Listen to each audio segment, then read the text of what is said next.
بسم اللہ الرحمن الرحیم۔ ایک سوال جو پوچھا جاتا ہے وہ یہ ہے کہ سید کون ہے؟ تو سادات کی دو اقسام ہیں، وہ کہ جن کا سلسلہ نسب جو ہے وہ حضرت ہاشم تک ملتا ہو تو وہ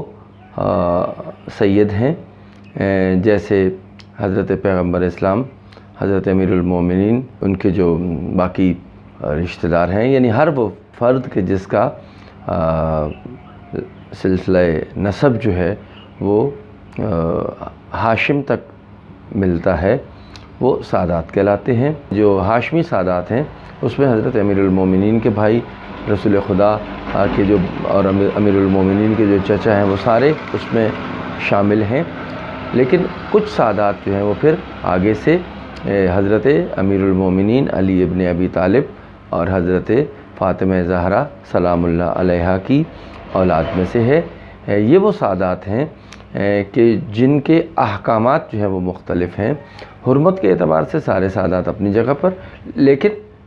یعنی ہاشمی سادات کی حرمت اسی طرح مقدس ہے، لیکن فقہی اعتبار سے جو احکامات ہیں وہ اس سے جو ہے وہ مختلف ہیں۔ وہ صرف اولاد حضرت علی علیہ السلام اور حضرت فاطمہ کے ہیں کہ جنہیں صدقہ جو ہے وہ نہیں دیا جا سکتا، جنہیں جو ہے وہ خمس میں سے سہم سادات جو ہے وہ دیا جائے گا۔ یہ شرف و فضیلت جو ہے وہ ان سادات کو حاصل ہے۔ اور پھر اس کے بعد یہ ہے کہ ان سادات میں بھی ظاہر ہے کہ جو معصومین ہیں وہ صرف وہی امام ہیں کہ جو حضرت امام علی علیہ السلام کی اولاد میں سے ہیں، اور باقی جتنے بھی جو سادات ہیں کہ جو غیر معصوم ہیں، ان سے گناہ کا سرزد ہونا، ان سے خدا کی اس طرح سے بندگی کے حوالے سے جو ہے وہ آپ جو ہے وہ کہہ سکتے ہیں کہ وہاں پہ مسائل ہو سکتے ہیں، لیکن جو معصوم ہے یقیناً وہ حجت خدا ہے۔ تو یہ سادات اس لیے کہ انہی میں سے یعنی حضرت فاطمہ اور حضرت علی کی اولاد میں سے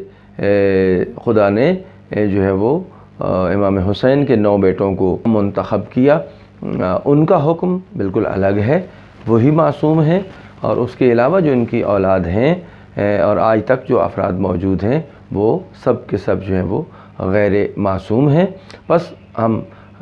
خلاصتاً یہ بات کر سکتے ہیں کہ سادات جو ہیں وہ ہیں کہ جو ہاشمی ہیں، لیکن حضرت علی علیہ السلام اور حضرت فاطمہ زہرا سلام اللہ علیہا کی جو اولاد ہے ان کی حرمت، ان کا تقدس، ان کی قداست جو ہے وہ اپنی جگہ پر مسلمات میں سے ہے۔